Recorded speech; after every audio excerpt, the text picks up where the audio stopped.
اللہ تعالیٰ کی توحید کے بارے میں اور اللہ تعالیٰ کی ذات کے بارے میں عقیدے کے اعتبار سے اس سے پہلے جو گفتگو آپ نے سنی، اگرچہ وہ اپنی حد تک کافی تھی کہ اللہ تعالیٰ کا وجود اس کائنات میں ہے، اور اس میں ہم نے یہ بتایا تھا کہ جو لوگ اللہ کے وجود کے قائل نہیں ہیں وہ اس کائنات کو بغیر خدا کے وجود کے جو چلانا چاہتے ہیں ان کی گمراہی کا منشا اور ان کی اصل گمراہی کیا ہے۔ اور اسی طرح دوسری بات جو ہم نے عرض کی تھی وہ اللہ تعالی کی توحید کے متعلق تھی، اور اللہ کی توحید کے متعلق بھی کافی باتیں آپ سے عرض کر دی تھیں، لیکن آخر پہ پہنچ کے حضرت شاہ ولی اللہ رحمۃ اللہ علیہ نے جو کچھ حجت اللہ البالغہ میں تحریر فرمایا ہے اس کی بات جاری تھی۔ اس سے قبل کہ حجت اللہ کی اگلی عبارت ہم پڑھیں اور اس کے متعلق کچھ عرض کریں، ایک بات بس صرف اجمالاً اس کی طرف اشارہ کرنا ہے، اور اسے سمجھنے کے لیے بڑا باریک دماغ چاہیے، اور اس کے بعد جب اللہ تعالی کی صفات کی بحث آئے گی تو وہاں پر یہ بات ذرا سی زیادہ واضح ہو جائے گی، اور وہ یہ ہے کہ امام ربانی حضرت مجدد الفسانی سرہندی رحمۃ اللہ علیہ کا ایک قول حضرت محمد اسماعیل شہید رحمۃ اللہ علیہ نے ابقات میں نقل کیا ہے، اور انہوں نے اس پر بحث بھی کی ہے۔ اور ابقات مولانا اسماعیل شہید رحمۃ اللہ علیہ کی وہ کتاب ہے جس میں ان کے علم کے جواہر کھلے ہیں، اور پتہ چلتا ہے کہ اللہ تعالی نے انہیں کس قدر وسیع اور عمیق علوم سے نوازا تھا، جو ان کا ابقا ہے۔ ابقا نمبر 20 میں انہوں نے حضرت مجدد رحمۃ اللہ علیہ کا قول یہ نقل کیا ہے کہ حضرت مجدد الفسانی سرہندی رحمۃ اللہ علیہ نے فرمایا کہ اللہ تعالی موجود ہے، مگر قطعاً بغیر کسی وجود کے موجود ہے۔ یہ ترجمہ حضرت کی عبارت کا ہم خود کر رہے ہیں۔ مولانا اسماعیل شہید رحمۃ اللہ علیہ اپنے طریقے اور تصوف کے اعتبار سے نقشبندیہ سلسلے کے مشائخ میں سے تھے، اور انہوں نے یہ سلسلہ اخذ کیا تھا جناب والا حضرت امیر المومنین سید احمد شہید رحمۃ اللہ علیہ سے، اور سید صاحب رحمۃ اللہ علیہ نے یہ سلسلہ لیا تھا اپنے شیخ اور پیر و مرشد حضرت شاہ عبد العزیز صاحب رحمۃ اللہ علیہ سے، اور ان کی تربیت کی تھی حضرت شاہ عبد القادر صاحب محدث دہلوی رحمۃ اللہ علیہ نے، اور ان دونوں بھائیوں، ان دونوں بزرگوار رحمہ اللہ، ان کو اجازت حاصل تھی ان کے والد حضرت شاہ ولی اللہ محدث دہلوی رحمۃ اللہ علیہ سے، اور شاہ صاحب رحمۃ اللہ کی اجازت کا سلسلہ یہ ان کے والد شاہ عبد الرحیم صاحب رحمۃ اللہ علیہ سے، اور ان کا سلسلہ حضرت مجدد الفسانی رحمۃ اللہ علیہ سے ایک دو واسطوں سے جا کر مل جاتا ہے۔ تو چونکہ یہ سب حضرات نقشبندی مجددی تھے، اس لیے انہوں نے حضرت مجدد الفسانی رحمۃ اللہ علیہ کے ایک جملے کی تشریح بھی کی ہے، اور اصل میں تو یہ بات کرنی چاہیے تھی اس وقت جب اللہ کے وجود کی بات تھی، یا اس وقت جب اللہ تعالیٰ کی صفات کی بات آئے گی، مگر اس وقت ایک اشارہ سا کرنا ہے اس کی طرف کہ وجود ایک صفت ہے، ہونا، ہستی۔ حضرت مجدد رحمۃ اللہ نے فرمایا اللہ تعالی موجود ہے، مگر قطعاً بغیر کسی وجود کے ہے۔ تو یہ در حقیقت اللہ کی ایک صفت ہے وجود، اور اللہ کی جتنی صفات ہیں ان کے بارے میں اہل سنت والجماعت کا عقیدہ یہ ہے کہ نہ تو وہ حق تعالی شانہ کی عین ذات ہیں اور نہ ہی اس سے الگ ہیں۔ اس کا مطلب یہ ہے کہ وجود کی صفت کے اعتبار سے یقینی طور پر اللہ ہے، اور اللہ تعالی ہی کی ذات پاک کا نام اللہ ہے، لیکن یہ وجود اس معنی میں کر کے کہ اللہ کی ذات کا عین ہے یہ نہیں ہے.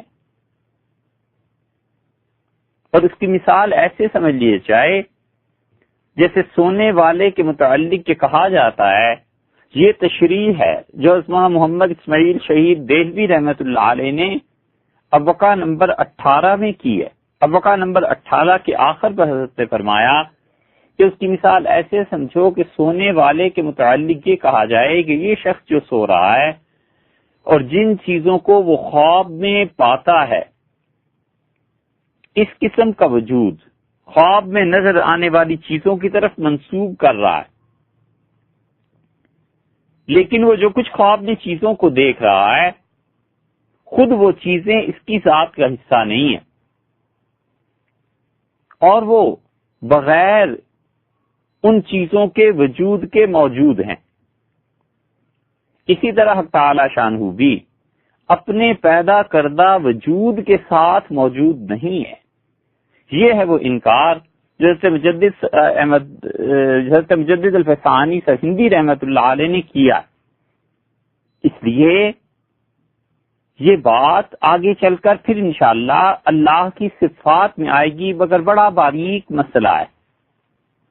تو اللہ تعالی کے ہونے کے بعد اس کی توحید کے معاملے میں حضرت شاہ ولی اللہ رحمت اللہ علیہ نے جو چیزیں ارشاد فرمائی تھی، انہوں نے فرمایا تھا حجت اللہ البالغہ میں، بلکہ ایک مرتبہ پھر وضاحت کرتے چلیں کہ اگرچہ اللہ تعالی کے ہونے اور اس کی توحید پر جو بیان کیا جا چکا بس کافی ہے، مگر حضرت شاہ ولی اللہ رحمت اللہ علیہ نے کمال کی عبارت لکھی ہے، تو خیال آیا کہ حجت اللہ کی اس عبارت کی تشریح بھی کر دیں. انہوں نے جہاں تک ہم پہنچے تھے حجت اللہ کی عبارت میں یہ فرمایا تھا کہ وَعَلَمْ أَنَّ لِلتَّوْحِيدِ 4 مراتب، یاد رکھو توحید کے 4 مرتبے ہیں.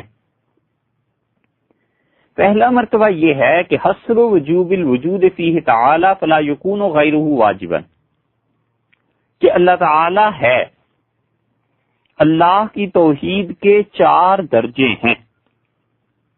اول یہ کہ موجود ہونے کے اعتبار سے اللہ ہی میں منحصر کرنا کہ اللہ موجود ہے اور اس کے علاوہ کوئی ایسا نہیں ہے جو واجب الوجود ہو. اور واجب کی تشریح کی تھی کہ واجب لذاتی، واجب لغیری، 2 قسم کی واجبات پائی جاتی ہیں. یعنی وہ ہستی جس کا وجود ہونا، جس کا موجود ہونا اپنی طرف سے ہو اور خود اپنے وجود میں کسی اور کا محتاج نہ ہو، ایسی ذات صرف اللہ کی ہے. کوئی ہستی ایسی نہیں ہے جس کا ہونا لازمی ہو، ضروری ہو بجز اللہ کے. اور واجب لغیر ہی وہ ہے جس کو اللہ کی طرف سے وجود ملا ہے، مگر کبھی بھی ایسے نہیں ہے کہ وہ معدوم نہ ہو سکتا ہو، وہ ختم نہ ہو سکتا ہو. فلاسفہ یہ کہتے ہیں کہ عقول عشرہ اور مادہ اور یہ سب چیزیں اور روح ہندو کہتے ہیں جب خدا نے بنا دی تو اب یہ واجب ہے، ان کا ہونا ضروری ہے، ان کا ہونا، ان کے علاوہ کائنات چل نہیں سکتی. اور وہ کہتے ہیں کہ واجب لغیر ہی ہیں، مگر جو چیز شریعت محمدیہ اعلیٰ صاحب الصلاۃ والسلام نے ہمیں سکھائی ہے عقیدے کے بارے میں، ہم کہتے ہیں کہ ہمارا عقیدہ یہ ہے کہ اللہ ہی کی ہستی ہے جو واجب الوجود ہے، واجب لذات ہی ہے، اور اللہ کے علاوہ کوئی ایسا نہیں ہے اس کائنات میں جس کا وجود اس کا ذاتی ہو. حق تعالی شانہ نے سارے وجود عطا فرمائے ہیں اور جب وہ چاہے انہیں مٹا سکتا ہے، واجب لغیر ہی کوئی چیز نہیں. دوسرا مرتبہ حضرت نے جو ارشاد فرمایا وہ توحید خلق کا ہے. تو حضرت نے توحید کو 4 درجے دیے. سب سے پہلا توحید ذات کا اور دوسرا توحید خلق کا. اور توحید خلق میں حضرت شاہ ولی اللہ رحمت اللہ علیہ فرماتے ہیں کہ دیکھو دوسرا درجہ یہ ہے کہ حصر و خلق العرش، اللہ تعالیٰ کا عرش کو پیدا کرنا، والسماوات والارض، اور آسمانوں کا اور زمین کو پیدا کرنا، وسائر الجواہر فیہ تعالی، اور جتنے بھی جواہر پائے جاتے ہیں یہ سب کے سب اللہ ہی کے پیدا کرتا ہے. تیسرا مرتبہ خدا کی توحید کا توحید تدبیر ہے جسے شاہ ولی اللہ رحمۃ اللہ علیہ حجت اللہ میں فرما رہے ہیں. اور چوتھا درجہ توحید الوہیت ہے. پہلے ہم اس دوسرے درجے کی کچھ اور تشریح کر دیں. شاہ صاحب رحمۃ اللہ علیہ نے جو کہا ہے کہ تمام جواہر کا پیدا کرنے والا بھی اللہ ہے، تو جواہر سے مراد ہیرے جواہرات نہیں ہیں، جواہر سے مراد کیا ہے؟ فلاسفہ اور ان علوم عقلیہ کی اصطلاحات میں جوہر کہتے ہیں اس چیز کو جو موجود ہو اور محل کے بغیر موجود ہو سکے، یعنی وہ کسی ایسے محل کا، جگہ کا محتاج نہ ہو جس کو موجود کرے، جیسے کپڑا، قالین، پنکھا، یہ سب چیزیں جوہر ہیں۔ دیوار، اب دیوار بغیر کسی اور چیز کے بھی موجود رہ سکتی ہے، اینٹوں کی چنائی ہے نا، کر دی، بس پنکھا لا کے آپ نے رکھ دیا، چھت پہ لٹکا دیا، زمین پہ رکھ دیا، کرسی ہے، اس کونے میں رکھ دی، اس کونے میں رکھ دی، توڑ کے پھینک دی، بازار سے خرید کے لے آئے، تو وہ ممکن چیز جو اپنے وجود میں کسی چیز کی محتاج نہ ہو، جو اس کو موجود کرے، یہ سب چیزیں جوہر ہیں۔ اور عرض کیا ہے؟ اس کے مقابلے میں فلاسفہ کے ہاں جوہر کے ساتھ ساتھ ایک چیز پائی جاتی ہے، عرض، اور عرض کا مطلب یہ ہے بالکل اس کے برعکس جوہر کے، کہ اپنے وجود میں غیر کی محتاج ہو۔ اس کائنات میں جتنی بھی چیزیں ہیں سب کی سب یا جوہر ہیں یا عرض ہیں۔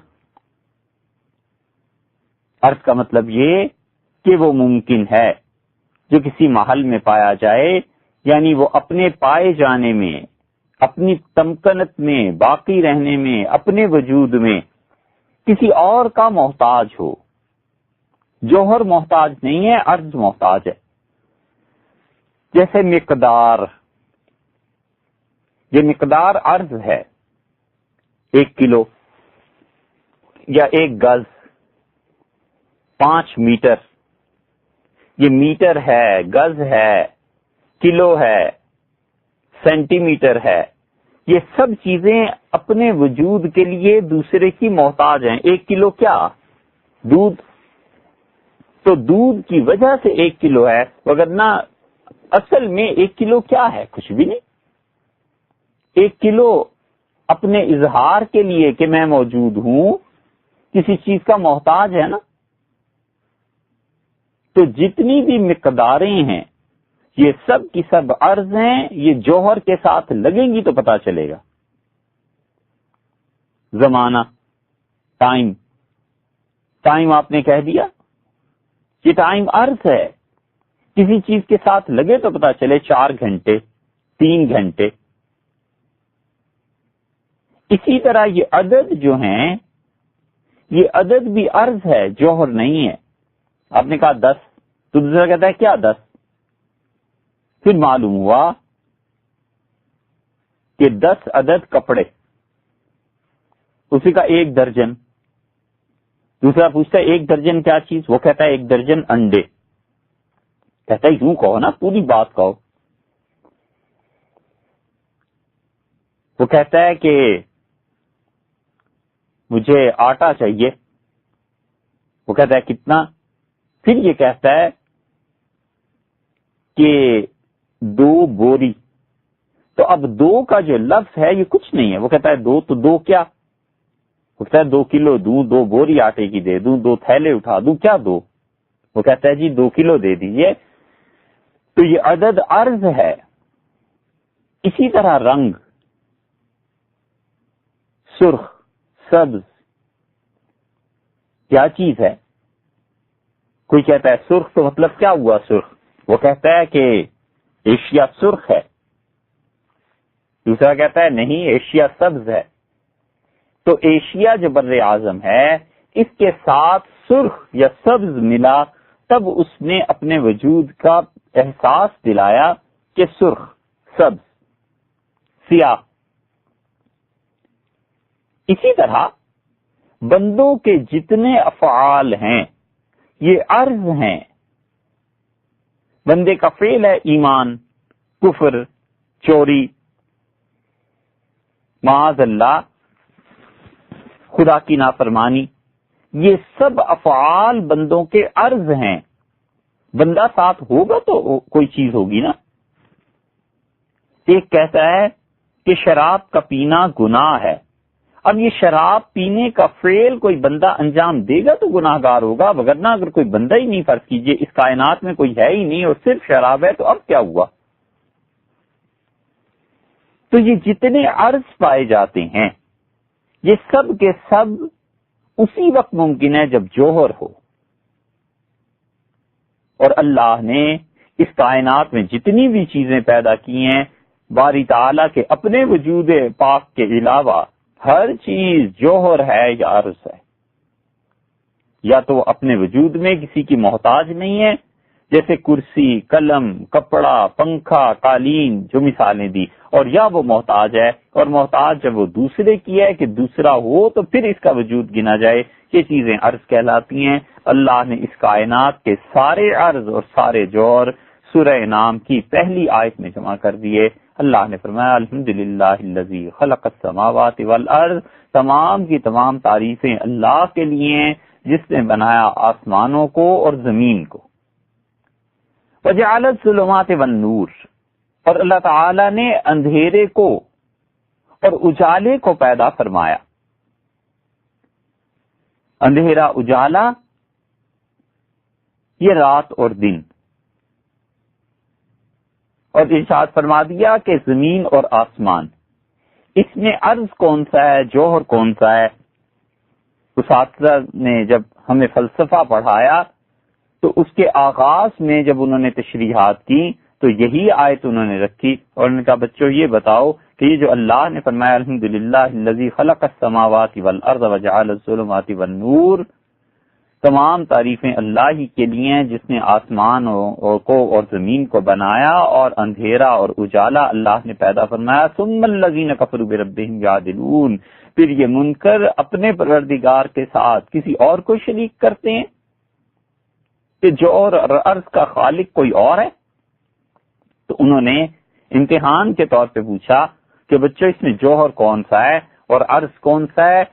یہ آپ بھی خود ہی سوچ لیجئے گا کہ اس میں جوہر کون سا ہے، عرض کون سا ہے. یہ ہے وہ چیز جو حضرت شاہ ولی اللہ محدث دہلوی رحمۃ اللہ علیہ نے فرمائی ہے حجت اللہ میں، اور جہاں یہ عبارت انہوں نے تحریر فرمائی کہ توحید کے 4 درجے، اور دوسرے درجے میں انہوں نے کہا اس کائنات میں جتنے بھی جواہر پائے جاتے ہیں یہ سب کے سب اللہ ہی نے پیدا کیے.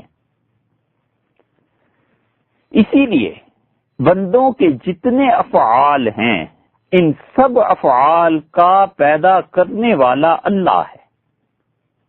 ہمارا عقیدہ ہے، ہم کہتے ہیں جتنے بھی افعال ہیں، ایمان، کفر، خیانت اور امانت، چوری کا کرنا، یہ فعل، اور لوگوں کے مال کی حفاظت کرنا، یہ افعال گمراہی اور ہدایت سب کے سب اللہ کے پیدا کر رہے ہیں. ان تمام افعال کا خالق اللہ ہے اور کاسب بندہ ہے، بندہ ان کاموں کو کرتا ہے. اہل سنت والجماعت کا عقیدہ ہے کہ اس کائنات میں کوئی فعل ایسا نہیں ہے جو اللہ نے پیدا نہ کیا ہو. ہاں جو فعل گناہ کے ہیں ہم ان کی نسبت براہ راست اللہ کی طرف کرنا بے ادبی سمجھتے ہیں، اس وجہ سے چپ رہتے ہیں، وگرنہ در حقیقت تمام افعال اللہ ہی نے پیدا کی. یہ بہت نازک بحث ہے لیکن چونکہ عقیدے کا حصہ ہے اس لیے کرنی پڑتی ہے کہ ہم یہ کہتے ہیں کہ تمام افعال کا خالق اللہ ہے. اور ایک اصول کی بات آپ سے کہیں، کتاب و سنت کو سمجھنے میں یہ اصول ہیرو اور جواہرات کی طرح ہے، نہایت کام کی بات ہے، نہایت کام کی چیز ہے کہ ہم کہتے ہیں ہمارا عقیدہ یہ ہے کہ اس کائنات میں جتنے بھی افعال ہیں اللہ نے پیدا کیے، اس لیے بندے کے ہر فعل کا خالق اللہ ہے. اور اللہ کو حق حاصل ہے. یاد رکھو اللہ کو یہ حق حاصل ہے کہ جو چاہے سو کہے اور جو چاہے سو کرے. کوئی نہیں ہے جو پروردگار عالم پر کوئی پابندی لگا سکے. خود ہم یہ جو کہتے ہیں کہ اللہ کو حق حاصل ہے تو ہم اپنی بندگی کا اعتراف کرتے ہیں, صحیح عقیدے کا اعتراف کرتے ہیں, وگرنہ تو انسان اس قابل بھی نہیں ہے کہ اللہ تعالی شانہ کے متعلق یہ لفظ بھی کہے. وجہ اس کی یہی ہے کہ وہ مالک ہے, وہ علی الاطلاق حاکم ہے, جو چاہے سو کرے.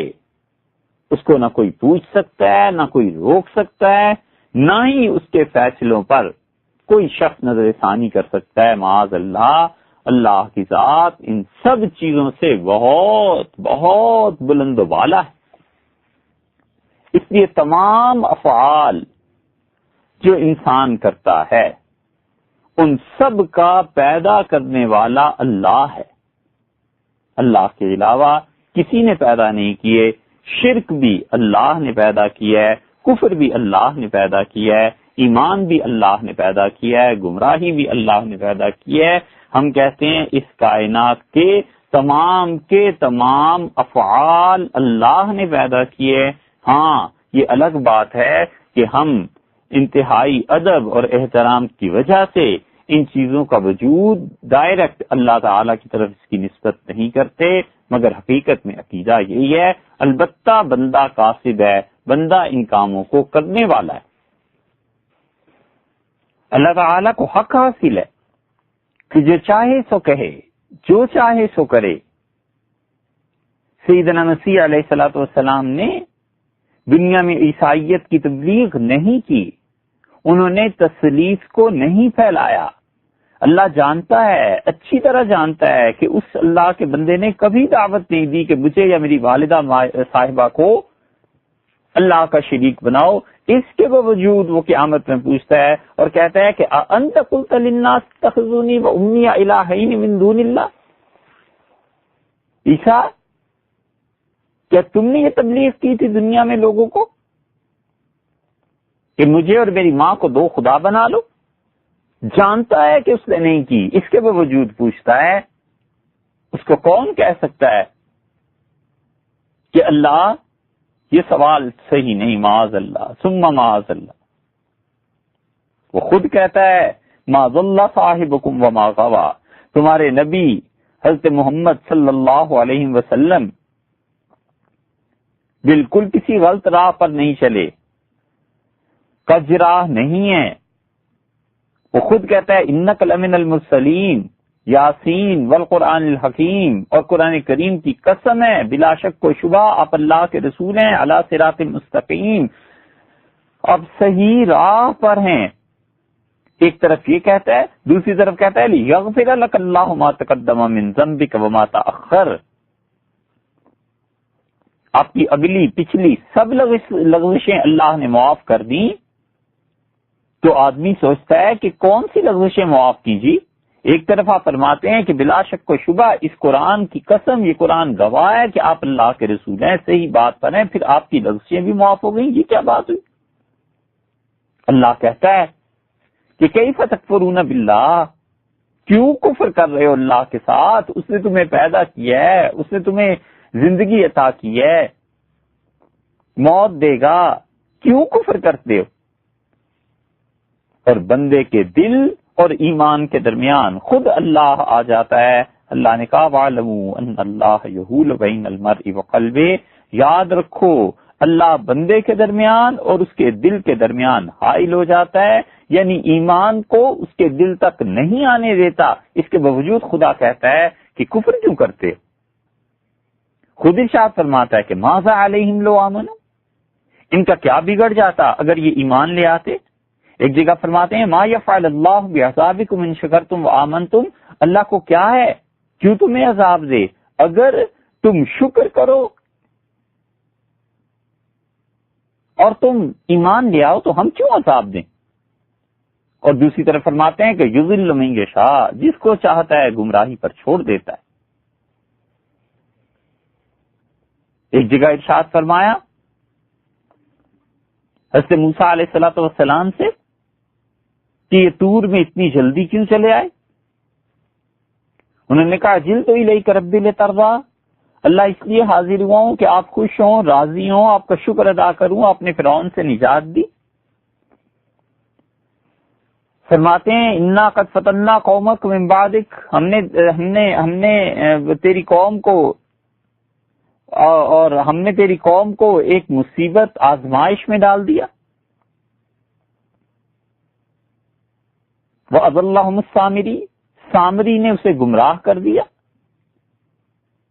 اور دوسری طرف ارشاد فرماتے ہیں یہی، ایک طرف یہ کہ میں نے تمہاری قوم کو آزمائش میں ڈال دیا، دوسری طرف کہتا ہے کہ سامری نے گمراہ کر دیا۔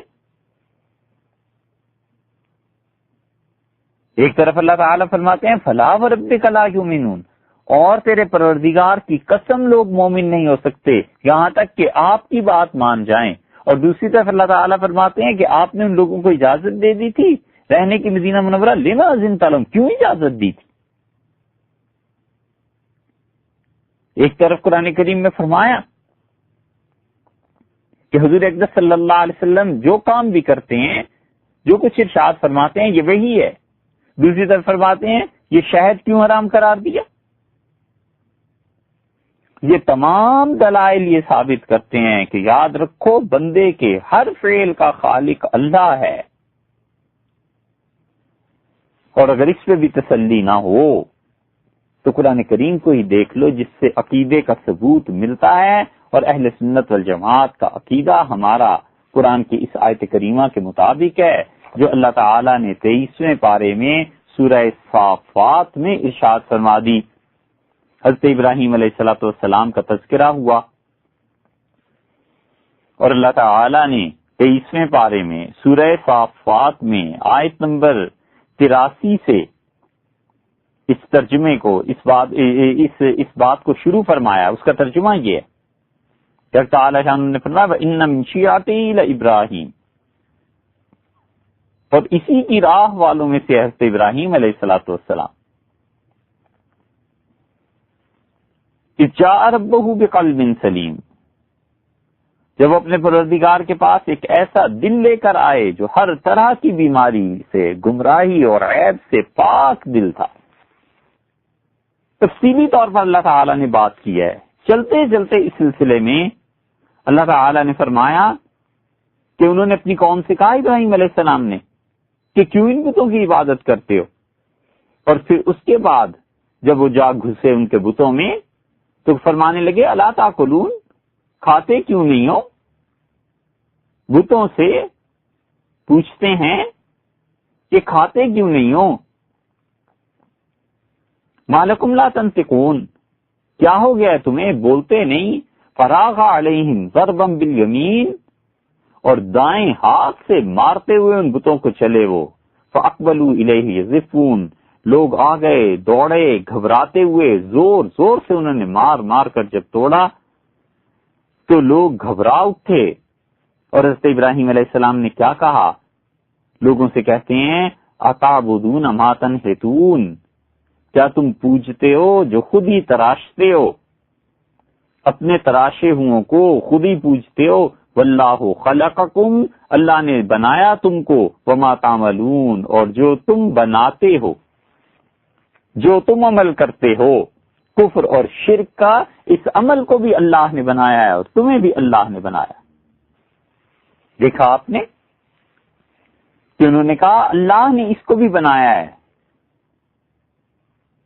عمل کو جو تم کرتے ہو، اور اللہ نے تمہیں بھی بنایا ہے۔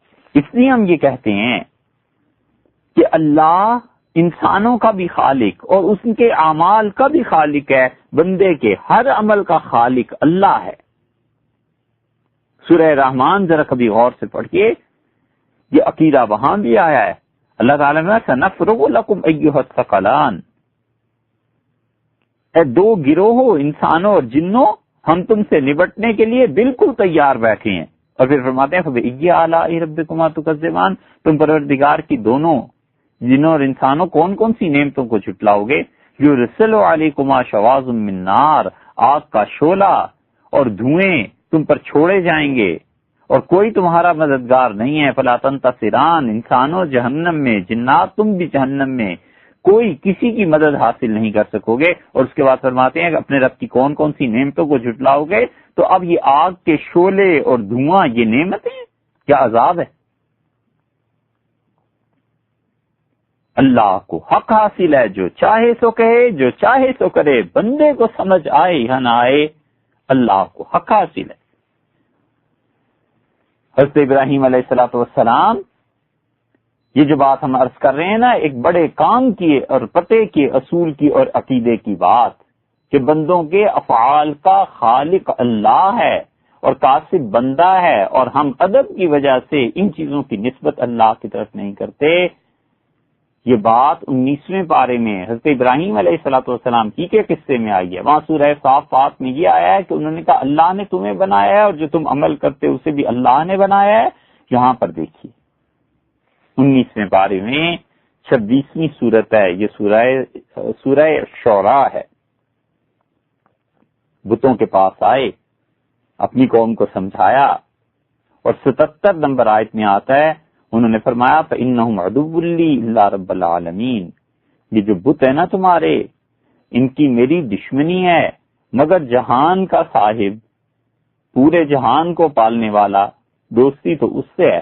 الذی خلقنی فہو یہدین، جس نے مجھ کو بنایا، فہو یہدین، تو وہی مجھ کو صحیح راہ دکھاتا ہے. غور کر لیجیے اس آیت پہ، تخلیق اور ہدایت دونوں اچھی چیزیں. نسبت کس کی طرف کی ابراہیم علیہ السلام نے؟ اللہ کی طرف، کہ اللہ تعالی نے مجھے بنایا اور اللہ تعالی نے ہی مجھے ہدایت دی. فعل اور نسبت دونوں پر غور کرتے چلے جائیے.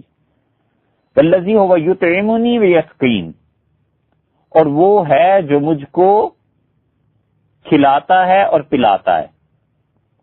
تو کھانا اور پینا، بچوں یہ فعل ہوئے نا، اچھے ہیں کہ برے؟ نسبت کس طرف کی ہے؟ اللہ کی طرف، کہ وہ مجھے کھلاتا ہے اور پلاتا ہے. 4 چیزیں ہو گئیں، تخلیق، ہدایت، کھلانا اور پلانا. وَإِذَا مَرِضْتُ فَهُوَ يَشْفِينِ، جب میں بیمار ہوتا ہوں تو وہی مجھ کو چنگا کرتا ہے، وہی شفا دیتا ہے. 5واں فعل آ گیا بیماری، اور 6واں آ گیا صحت مند کرنا. تو فرمایا صحت وہ دیتا ہے، بیمار میں ہوتا ہوں.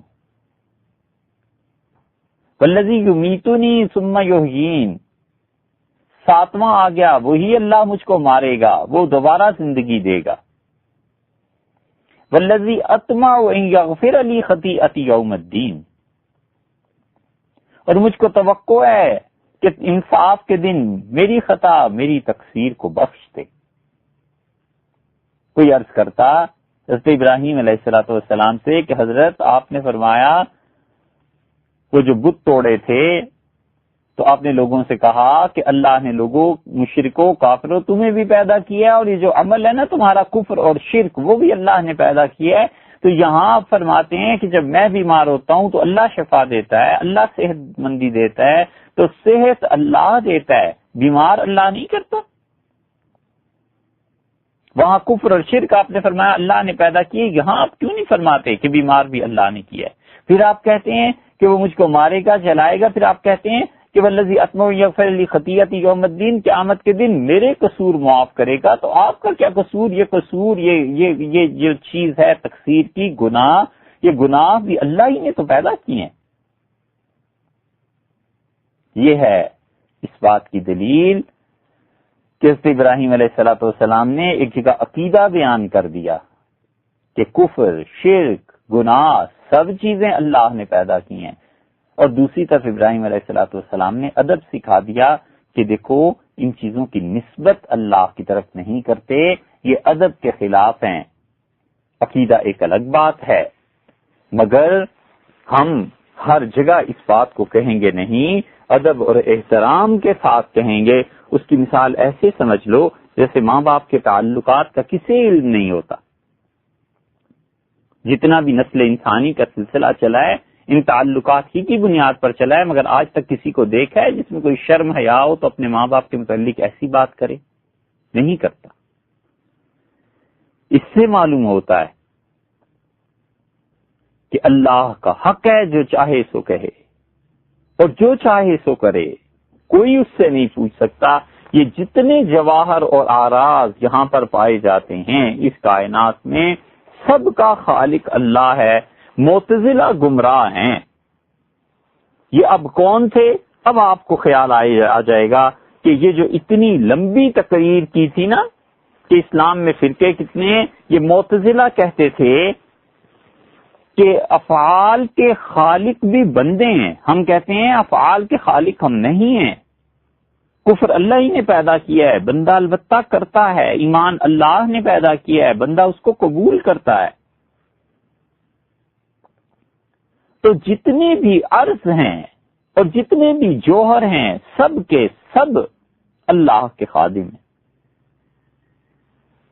حضرت شاہ ولی اللہ رحمۃ اللہ علیہ نے ایک چھوٹے سے جملے میں یہ ساری فلسفے کی بات بیان کر دی، کیونکہ جتنی بھی گمراہ عوام ہیں، مشرک ہیں، کافر ہیں، سب آراز کا خالق اللہ ہی کو، آراز کا خالق اللہ کے علاوہ دوسروں کو مانتی ہیں، جوہر کا خالق اللہ کو مانتی ہیں۔ آپ کسی کافر سے بھی پوچھئے تو زمین، آسمان، یہ سب چیزیں وہ کہتا ہے اللہ نے پیدا کی ہیں، پھر اللہ کی صفات میں آگے شرک کرتا ہے، اور اللہ کی بھی دو صفات میں، ایک علم میں، ایک قدرت میں خاص طور پہ۔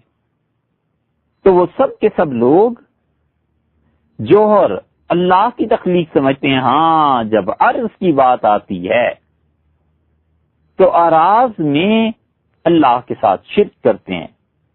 مثلا یہ مانیں گے کہ بندہ اللہ نے پیدا کیا ہے، لیکن اس بندے کو شفا کس نے دی ہے؟ فلاں بت نے دی ہے۔ بیمار ہو گیا ہے، یہ بیماری کسی نے دی ہے۔ فقر و فاقہ آ گیا ہے، یہ نحوست پڑ گئی ہے معاذ اللہ کسی اور کی، دیوی اور دیوتا ان کے۔ اور اسی لیے معتزلہ جو تھے ان کی اتنی شدید گمراہی ہے کہ وہ بندوں کے افعال کا خالق اللہ کی بجائے بندوں ہی کو مانتے ہیں۔ ہم کہتے ہیں بندوں کے جتنے افعال ہیں، ایمان ہے، کفر ہے، چوری ہے، بدکاری ہے، یہ سب کے سب عرض ہیں، یہ سب کے سب جو ہیں یہ آراز ہیں، جواہر نہیں ہیں۔ جب یہ عرض ہیں تو یہ کسی نہ کسی کے ساتھ موجود ہوں گے نا، وہ بندے ہیں بس جن کے ساتھ یہ افعال موجود ہیں، تو ان افعال کا خالق اللہ ہے، کاسب بندہ ہے۔ حضرت شاہ ولی اللہ رحمۃ اللہ فرماتے ہیں کہ دیکھو، حسر خلق العرش والسماوات والارض وسائر الجواہر فیہ تعالی۔ دوسرا خدا کی توحید کا مرتبہ یہ ہے کہ یہ ماننا چاہیے کہ عرش، آسمان، زمین اور جتنے جواہر ہیں جس کی تشریح بھی گزر چکی، ان سب کا پیدا کرنے والا اللہ ہے۔ وَهَاتَانِ الْمَرْتَبَتَانِ لَمْ تَبْحَثِ الْكُتُبُ الْإِلَٰهِيَّةُ عَنْهُمَا۔ اور یہ دونوں مرتبے ایسے ہیں کہ جن سے خدا کے کلام میں بحث نہیں ہے۔ اللہ تعالی نے اپنی کتابوں میں، یعنی تورات میں، انجیل میں، زبور میں، قرآن کریم میں ان چیزوں سے بحث نہیں کی۔ یعنی توحید کے یہ جو دو مرتبے، ایک توحید خلق جو پہلے گزری، اور اس کے بعد ایک توحید ذات پہلا مرتبہ، اور دوسرے توحید خلق، ان دو مرتبوں میں عربوں کے مشرکین، یہود اور نصارہ، جن سے سب سے پہلے قرآن نے خطاب کیا، مشرکین مکہ سے، یہودی اور عیسائی جو شام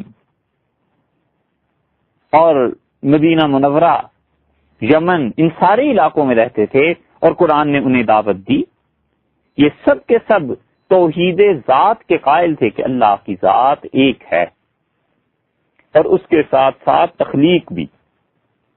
توحید کے یہ دونوں مرتبے چونکہ مشرک بھی مانتے تھے، اس لیے اللہ تعالی نے بقول شاہ ولی اللہ رحمۃ اللہ علیہ کے اس پر بحث ہی نہیں کی. اسی لیے حضرت آگے لکھتے ہیں وَلَمْ يُخَالِفْ فِيهِمَا مُشْرِكُو الْعَرَبِ، عربوں کے مشرکین بھی خدا کے علاوہ کسی کو خالق نہیں مانتے تھے. توحید ذات میں اور توحید خلق میں وہ قائل تھے اللہ کے.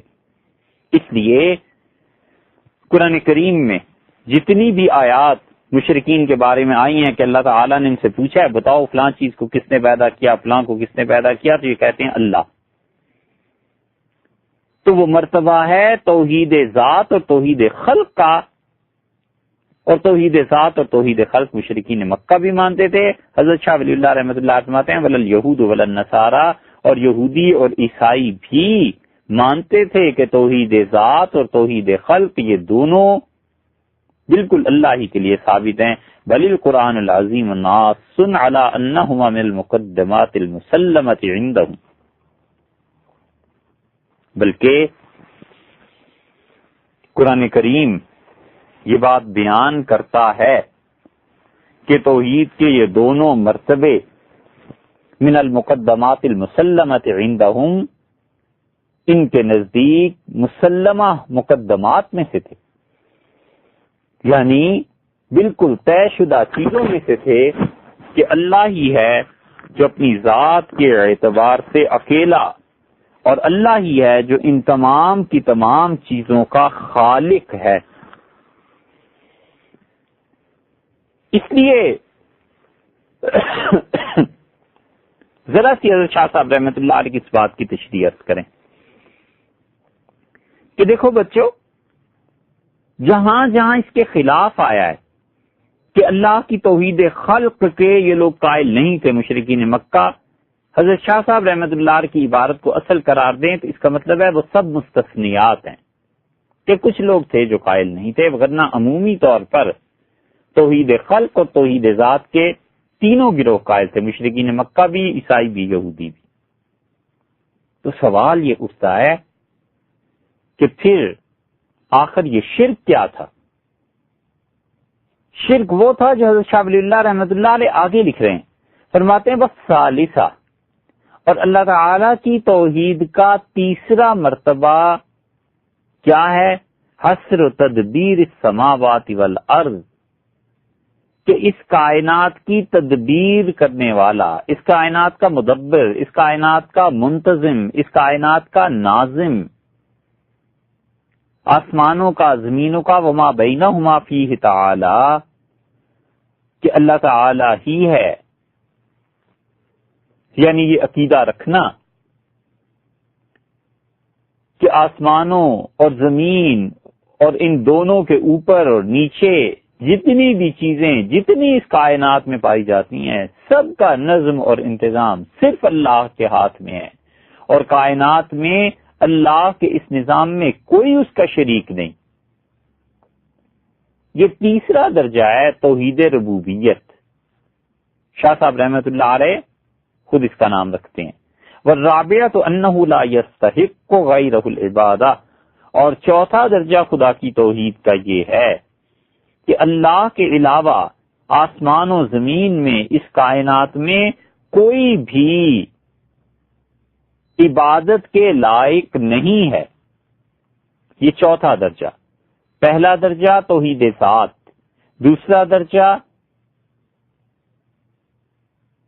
توحید خلق، تیسرا درجہ توحید تدبیر، اس کائنات کو چلانا، توحید انتظام، اور چوتھا درجہ وہ توحید الوہیت کہ اللہ ہی ہے جو معبود برحق ہے، بندگی اور عبادت اسی کا حق بنتا ہے، اس کے علاوہ کوئی عبادت کا مستحق نہیں. یہ چار درجے حضرت شاہ ولی اللہ رحمۃ اللہ علیہ نے خود کیے ہیں، اور پھر فرماتے ہیں کہ وَهُمَا مُتَشَابِهَتَانِ مُتَلَازِمَتَانِ لِرَبْطٍ طَبْعِيٍّ بَيْنَهُمَا. دیکھو یہ جو توحید کے آخری دو درجے میں نے تمہیں بتائے ہیں کہ اللہ تعالی اس کائنات کا تدبیر کرنے والا بھی ہے، اور اللہ ہی اس کائنات میں مالک ہونے کی حیثیت رکھتا ہے، تو یہ دونوں درجے تشابکت الامور، باہم ملے ہوئے ہیں، جڑے ہوئے ہیں، گتھے ہوئے ہیں، ایک دوسرے کو لازم و ملزوم ہیں، اور دونوں کے درمیان فطرتاً آپس میں ارتباط پایا جاتا ہے۔ کیا مطلب یہ ہے کہ جب تم توحید کے تیسرے درجے کے قائل ہوگے کہ اس کائنات کو اللہ چلا رہا ہے، تو لازمی چوتھے درجے کو بھی مانو گے کہ جو چلا رہا ہے اسی کی عبادت ہونی چاہیے۔ اور جب تم چوتھے درجے کو مانو گے کہ اس کائنات کو اللہ ہی ہے، جب تم چوتھے درجے کو مانو گے کہ اللہ تعالی کی ذات ہی عبادت کے لائق ہے، تو پھر تم عبادت اسی کی کرو گے نا جس کو تم اس کائنات کا پروردگار جانو گے کہ پروردگار سب کچھ کر رہا ہے۔ تو پھر یہ توحید کا چوتھا درجہ تیسرے درجے کو پکارے گا، اور تیسرا درجہ چوتھے کو پکارتا ہے، تو تیسرا اور چوتھا درجہ دونوں ساتھ ساتھ آتے ہیں۔ اور یہ ہے وہ مقام جس مقام پہ حضرت شاہ صاحب رحمۃ اللہ علیہ فرماتے ہیں کہ مسلمان اور مشرک میں فرق ہو جاتا ہے، کیونکہ مسلمان اللہ کی توحید کو چاروں درجوں میں مانتا ہے، اس کا ایمان اور عقیدہ ہے، اور کافر ان آخری دو درجوں میں آ کر خدا کے ساتھ شرک کرنے لگتے ہیں۔ وہ کہتے ہیں کہ کائنات کو پیدا اللہ نے کیا ہے، اللہ کے علاوہ پیدا کرنے والا کوئی نہیں، اور چلانے والے خدا کے یہ ہیں بت، جو ہم جن کے متعلق ہم کہتے ہیں معاذ اللہ، اور چونکہ بت چلاتے ہیں اس لیے ان کی عبادت بھی ہونی چاہیے۔ یہ چاروں درجے جو شاہ صاحب رحمت اللہ علیہ نے کہے ہیں نا،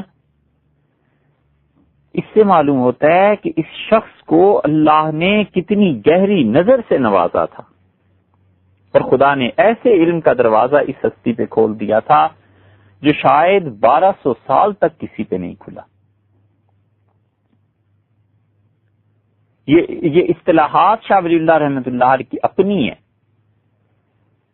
کوئی فرق نہیں پڑتا، کوئی حرج نہیں اصطلاحات رکھنے میں، لیکن اس شرک اور توحید کے درجے مقرر کرنا، پھر دیکھنا کہ اصل بیماری کیا ہے، کفر اور اسلام میں فرق کہاں آ کر پڑا ہے، شرک اور توحید کس جگہ پر آ کے آپس میں ایک دوسرے سے جدا ہوتے ہیں، یہ حضرت شاہ صاحب رحمت اللہ علیہ کا کمال ہے، رحمت اللہ علیہ وعلی آبائی و ابنائی۔ کمال اس شخص کا ہے۔ اس لیے خیال ہوا کہ بچوں آپ کے سامنے یہ عبارت آنی چاہیے، آپ کو پتا ہونا چاہیے کہ آپ کے آباء و اجداد کیا تھے۔ یہ اللہ کی توحید جو آپ تک پہنچی ہے، یہ آپ تک جو صحیح عقیدہ پہنچا ہے، اور بچوں جن کی محنت کی وجہ سے آج تم مسلمان ہو اور امت محمدیہ صلی اللہ علیہ وسلم میں شمار کیے جاتے ہو، یہ ان لوگوں کی محنتوں کے نتیجے تھے، اور یہ ان لوگوں کی کاوشوں اور کوششوں اور ان لوگوں کے علم کا صدقہ ہے کہ آج ہم نماز پڑھتے ہیں، اور آج ہم اللہ کے سامنے سجدہ کرتے ہیں، اور آج ہم مشرکین سے ممتاز ہیں۔ وگرنہ اگر یہ نہ ہوتے، خاص طور پہ اس بر صغیر میں، تو پشاور سے لے کے خیبر سے لے کے کلکتہ تک اور سرحد سے لے کے بنگال تک لوگ رام رام کر رہے ہوتے، کوئی جانتا بھی نہ کہ اللہ کی توحید کس چیز کا نام ہے، الا ان یشاء اللہ۔ شاہ صاحب رحمت اللہ علیہ فرماتے ہیں کہ تم دیکھو گے کہ جو آخری دو درجے ہیں ان میں شرک آتا ہے۔ ہمارا یہ عقیدہ ہے کہ ہم ان چاروں درجوں کو بھی اللہ ہی کے لیے ثابت کرتے ہیں۔ ہم عرض کرتے ہیں کہ اے پروردگار، ہمارا یہ عقیدہ ہے، اور میں اس بات کا زبان سے بھی اقرار کرتا ہوں اور دل سے بھی مانتا ہوں، اور میرے دل پہ آج اس لمحے تو گواہ ہے کہ میں کبھی بھی اس عقیدے کے علاوہ زندگی میں ایک لمحے کے لیے بھی نہیں رہا، اور آئندہ کے لیے درخواست ہے کہ اسی پہ اللہ قائم رکھ، اسی پہ موت دے، اور اسی عقیدے کے ساتھ اپنی خوشی کے ساتھ اپنے سامنے حاضر کر لے کہ اللہ جن چار درجات کا یہاں پر ذکر کیا جا رہا ہے تو اپنی ذات کے اعتبار سے بھی وحدہ لا شریک ہے، اللہ تیرا کوئی شریک نہیں۔ اے اللہ، توحید خلق میں بھی تو ہی تو ہے، اے پروردگار تیرے علاوہ کسی کی ہمت مجال، کسی کا کوئی ٹھکانہ نہیں ہے کہ کوئی تیرے علاوہ اس کائنات میں اور پیدا کرے، تو توحید خلق میں بھی اکیلا ہے، اور اللہ اس کائنات کے نظم و نسق میں کوئی بت، کوئی ولی، کوئی پیغمبر، کوئی بھی نہیں ہے جو تیرا شریک ہو، تو اس کائنات میں اکیلا شہنشاہ ہے اور تو اس کو چلا رہا ہے۔ اور اے رب، اے میرے پروردگار، یقیناً تو ہی ہے جو عبادت کا مستحق ہے، اور یقیناً تیری عبادت ہے، تو ہی معبود برحق ہے، بندگی اور عبادت کا حق تجھے ہی حاصل ہے، یہ چاروں درجات میں بھی تو وحدہ لا شریک ہے۔ ہاں، جو تیری عبادت میں کثر رہ جائے، جو کمی اور کوتاہی ہوگی ماضی میں اور جو آئندہ ہوگی مستقبل میں، اپنی رحمت کاملہ سے اس سے درگزر فرما دے اور اس عقیدے کو قبول فرما دے۔ یہ ہے توحید تدبیر اور توحید الوہیت۔ اب کیا ہے؟ حضرت شاہ ولی اللہ رحمۃ اللہ علیہ کہتے ہیں کہ فیہما طوائف من الناس، یہ جو آخری درجے دو میں نے تمہیں توحید کے بتائے ہیں، جہاں پر آ کر شرک شروع ہو جاتا ہے، اس میں بہت سے لوگ ہیں جنہوں نے دنیا میں شرک پھیلایا اور اختلاف کیا ہے۔ حضرت شاہ صاحب رحمۃ اللہ علیہ نے 3 کو لکھا ہے اور فرماتے ہیں معظمہم ثلاث فرق، 3 بڑے بڑے گروہ ہیں جو یہاں پہنچ کر اللہ کے ساتھ شرک کا ارتکاب کرتے ہیں اور اللہ کے ساتھ وہ شرک کو لے آتے ہیں۔ شاہ صاحب رحمۃ اللہ علیہ نے پہلا گروہ جو اس میں سے چنا ہے، ارشاد فرمایا کہ النجامون، ستارہ پرست، ذہبوا الی ان النجوم، اور یہ اس طرف کو گئے ہیں کہ ستاروں کی پرستش کرنی چاہیے۔ حضرت شاہ صاحب رحمۃ اللہ علیہ کی عبارت تو آگے آتی ہے، یاد رکھو کبھی بھی ان ستاروں کے چکر میں مت پڑو، یہ شرک کی راہ کھولنی ہے۔ اب یہ جو ہمارے ہاں نظام تعلیم متعارف ہو رہا ہے اور جس تہذیب کے داعی حکمرانی پر قابض ہیں، وہ تہذیب اس بات پر بچوں تک کو لے آئی ہے کہ تمہارا سٹار کیا ہے، میرا سٹار کیا ہے،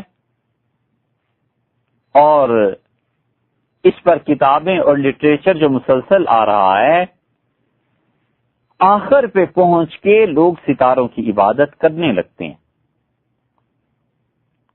بچنا چاہیے، اس سے بچانا چاہیے اپنی اولاد کو، اور بچوں کو سختی سے روک دینا چاہیے کہ بیٹے ہرگز ایسی بات نہیں کرنی، اللہ ہی ہے جو اس کائنات میں سارے نظام کو چلا رہا ہے۔ توحید کا تیسرا درجہ۔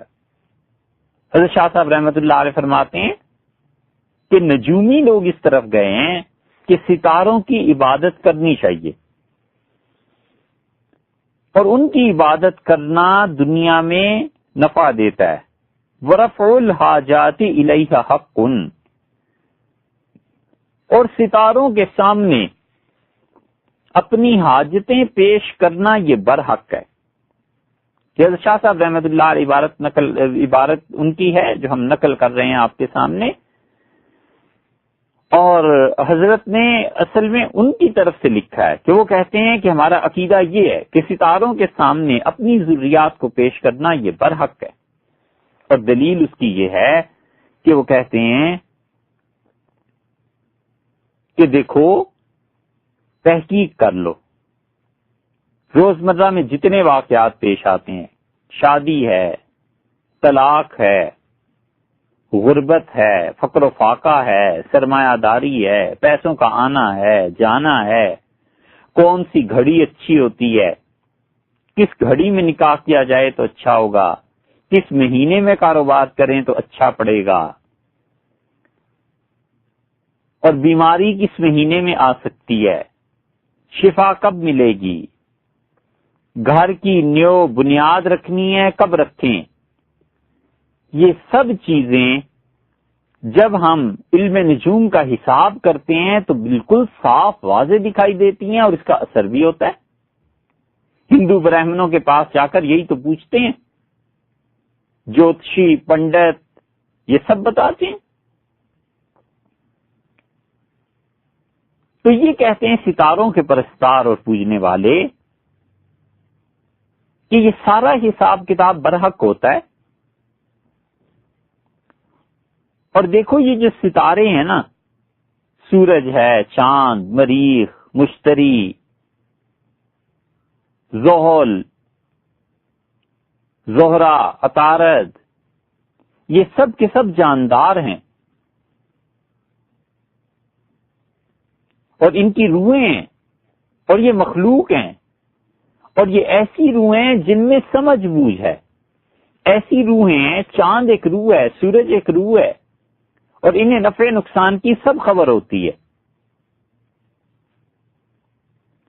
اور روحیں جو ہیں ان کا تعلق ہے دنیا میں ان لوگوں کے ساتھ جو ان کی عبادت کرتے ہیں، ان کی پرستش کرتے ہیں. تو یہ چاند کی مثلاً ایک روح ہے، ایک سورج کی روح ہے، وہ اپنے پجاریوں سے، اپنے عبادت گزاروں سے تعلق رکھتی ہے. یہ لاہور جو ہے اس کی بنیاد رکھی گئی تھی اسی بات پہ کہ سورج جو ہمارا دیوتا ہے، خدا کا شریک ہے، وہ ہمارا خیال رکھتا ہے. تو ہزاروں سال پہلے جس نے لاہور کی بنیاد رکھی، وہ اس نے بنیادی طور پر اس لاہور کو بنایا تاکہ سورج کی پرستش کی جائے، سورج کی عبادت کی جائے، کیونکہ سورج کا تعلق میرے ساتھ ہے. تو اس قسم کے فلسفے کی وجہ سے انہوں نے کہا اچھا اب یہ روحیں خوش کیسے ہوتی ہیں، سورج کی روح کیسے خوش ہوگی؟ انہوں نے کہا سورج کے لیے ایک مجسمہ بناؤ خیالی. تمہارا خدا ہے نا، تو اسے پوجنا ہے، تو تم اس مجسمے کی جب عبادت کرو گے تو اس کے سامنے بیٹھ کے ڈنڈوت کرو، ہاتھ جوڑو، سجدہ کرو، رکوع کرو، جھکو. تو یہ اس بت کو نہیں کر رہے ہو، اصل میں تو تم اس روح کو کر رہے ہو جو سورج کی روح ہے، لیکن چونکہ سورج ہزاروں میل پہ ہے تمہیں نظر نہیں آتا، تم اس تک پہنچ نہیں سکتے، لہٰذا اس کی عبادت کرنے کے لیے ایک شکل اپنے پاس سے گھڑ لو.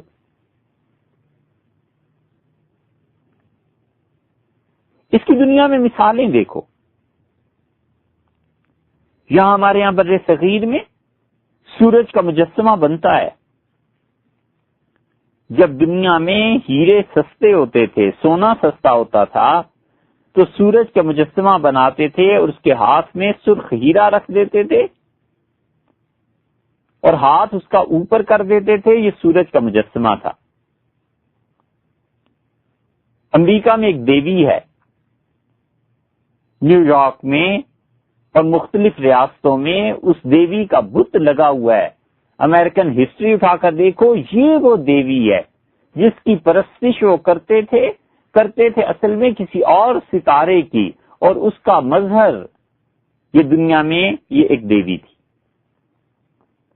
چاند کی جو پرستش کرتے تھے، اب چاند کو کیا چیز پریزنٹ کرتی تھی اس دنیا میں؟ وہ ایک بچڑا تھا، اور اس بچڑے کے سامنے 4 آدمی اسے کھینچ رہے ہیں. 4 آدمی جتے ہوئے ہیں، بچڑے کو کھینچ رہے ہیں. یہ بچڑا جو ہے اصل میں مظہر ہے، نشانی ہے، صورت ہے اس روح کی جو روح چاند کی ہے اور جو چاند کی پرستش کرتا ہے. یہ بچڑا اس کا خیال رکھتا ہے. بچڑے کے پیچھے بھی جو روح ہے وہ خیال رکھتی ہے. حضرت شاہ ولی اللہ رحمۃ اللہ علیہ فرماتے ہیں کہ یہ دلیل یہ دیتے ہیں کہ آدمی کی نیک بختی، بدبختی، تندرستی، بیماری، اس میں ستاروں کی روحیں کام کرتی ہیں، اور وہ پرستش کرنے والوں سے غافل نہیں ہوتے. وَلَا تَغْفَلُوا عَنْ عُبَّادِهَا فَبَنَوْا هَيَاكَلَ عَلَىٰ أَسْمَائِهَا وَعَبَدُوهَا. اور انہوں نے ان روحوں کے نام پر دنیا میں بت بنائے اور ان بتوں کی پرستش کرنے لگے. اب پہلی نسل نے تو پرستش اصل میں کی تھی ان روحوں کی. یہ تو بظاہر روحوں کی طرف متوجہ کرنے والے تھے. بغیر مثال کے عرض کرتے ہیں، جیسے ہم کعبۃ اللہ کی طرف منہ کرتے ہیں تو کعبہ کی کوئی عبادت تھوڑا ہی کرتا ہے، وہ تو اصل میں اللہ کی عبادت ہے. ان کی جو پہلی نسلیں تھیں نا مشرکوں کی، وہ بھی ایسے ہی کرتے تھے. غالب نے کیا اچھی بات کہی، قبلہ کو اہل نظر قبلہ نما کہتے ہیں. تو ان کی پہلی نسل عبادت کرتی تھی ان بتوں کی نہیں، ان کے پیچھے جو روحیں تھیں ان کی. اور آہستہ آہستہ وہ روحوں کا تصور تو درمیان سے نکل گیا، وہ چیز تو درمیان سے نکل گئی، لوگوں نے براہ راست ان پتھروں کی عبادت شروع کر دی۔ ایسے بے وقوف واقع ہوئے، پہلے مشرک کچھ پڑھے لکھے بھی ہوتے تھے، اور ان کے بعد جو مشرکین دنیا میں آئے ہیں وہ پڑھنے لکھنے سے بھی عاری ہو گئے، اور انہوں نے خدا کے ساتھ شرک شروع کیا۔ حضرت شاہ ولی اللہ رحمۃ اللہ علیہ کہتے ہیں کہ یہ ہے وہ جگہ جہاں پر پہنچ کے ایک مشرک اور موحد مومن الگ الگ ہو جاتے ہیں، کہ مشرک کہتا ہے اللہ نے پیدا کیا اور اللہ تعالی اپنی ذات کے اعتبار سے خود ہی ہے، لیکن اس کائنات کو چلانے میں ان ستاروں کا ہاتھ ہے۔ مومن کہتا ہے کسی ستارے کا ہاتھ نہیں ہے، اللہ ہی ہے جو چلا رہا ہے۔ وہ کہتا ہے ستاروں کا ہاتھ ہے، اس لیے تدبیر میں خدا کے شریک ہیں، لہذا عبادت میں بھی خدا کے شریک ہیں۔ اور مومن کہتا ہے کہ اللہ کے ساتھ اس کائنات کی تدبیر میں بھی شریک نہیں ہے، اس وجہ سے خدا کے علاوہ کسی کی عبادت کی بھی نہیں جا سکتی، عبادت میں بھی اللہ کے شریک نہیں ہے۔ تو شاہ ولی اللہ رحمۃ اللہ علیہ نے 3 گروہوں کی مثالیں دی، اور ان میں سے پہلا گروہ جو تھا نجومیوں کا انہوں نے لیا اور فرمایا یہ مجسمے اور پیکروں کی پرستش کرنے والے یہ لوگ ہیں جو کہ اللہ کے ساتھ شرک کرتے ہیں، اور ہم ایمان والے اس شرک سے بری اور بیزار ہیں۔